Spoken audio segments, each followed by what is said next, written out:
actually, in a way, that leads to another question that we wanted to bring up, because it's a concern of the special issue we're discussing, which is how has Human Rights Watch, or you in particular, addressed possible accusations that pressing for human rights, and specifically LGBT rights, is a form of Western imperialism or neocolonialism in certain parts of the world? How do you address that kind of criticism? And, and specifically, how do you deal with the possible backlash against gender and sexual minorities in countries where this kind of criticism is leveled?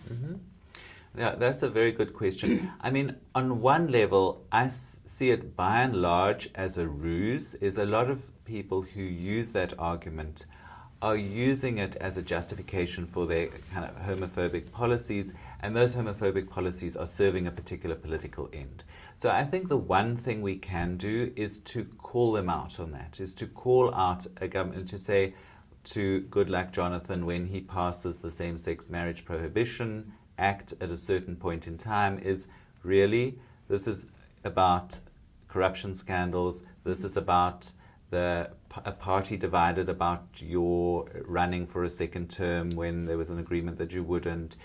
This is about the insecurity that's brought about by Boko Haram. So this is a kind of easy win to sort of consolidate around this idea of protecting the nation against this perceived sort of threat, and also to present it as a way of resisting a kind of Western imperialism, which, it seems like a political strategy there.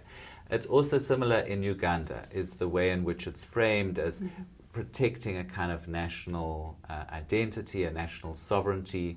The fact that that there was a ceremony after the signing of the law that took place in the same venue as the independence celebration. So there was a kind of way in which the law itself became a marker of national identity.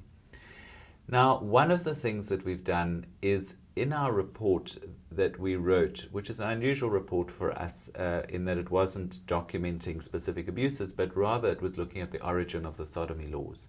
So a report called This Alien Legacy, which also looks at the paradox of the fact that many of the laws that continue to exist, as reflected in the language, the carnal knowledge against the order of nature, or the abominable crime of buggery, all comes from British law, and it's part of the colonial legacy.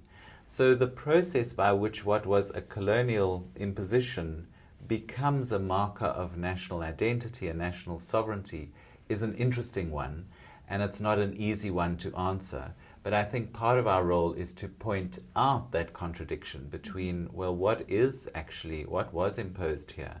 Was it, is it, there's the argument that, well, it's homophobia that's really been brought, is the import from the West, not homosexuality. So, and of course it's a complicated question because it's a question around identity. And so, it's self-evident that same-sex practices have existed across time and in different cultures, but the way in which those are understood varies. And it varies also in the West. It's not as if the West is, uniformly accepting of the idea of same-sex relations, whatever. But the idea that your identity is based on your sexuality is a relatively recent idea, both in the West and elsewhere in the world. And sometimes the reaction is against that, this idea of an identity based on your sexuality around which you organize for certain forms of rights and certain kinds of civil and legal claims. And that is seen to be something that is recent, a recent development. And indeed, one could argue that it's recent in the West, it's recent elsewhere in the world, that notion of self linked to a gender identity, a sexual identity.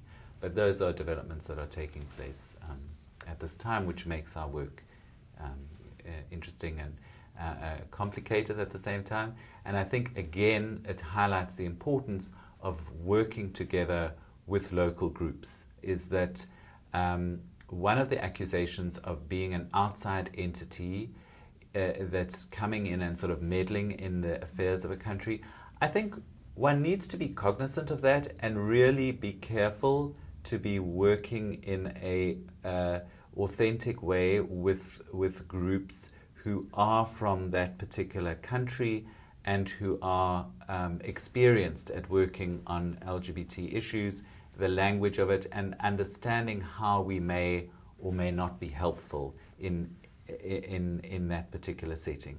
Is it useful to have a petition around a particular law at a particular time? Sometimes it may be, and other times it might be exactly the wrong thing to do. So one needs to be sensitive to those dynamics and not work in such a way that it exacerbates an existing problem.